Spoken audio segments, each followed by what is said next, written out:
goes past the Parrot store,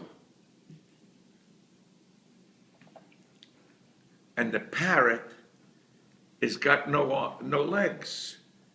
He says, "Buy me. I'm well worth it. I can talk. I know everything. Buy me." So the guy says, "All right." And he takes the parrot home, and but in fact the parrot is on a perch, but it's got no legs, right? And every night he goes home and he talks to the parrot, and it's wonderful, wonderful. Finally, one night,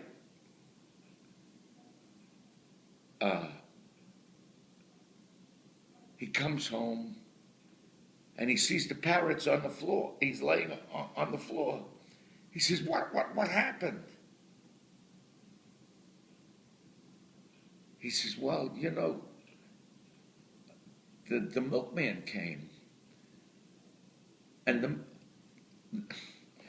the milkman started to talk to your wife, and they started to hug, and then they started to kiss, and then they took off their clothes, and then they started to do this."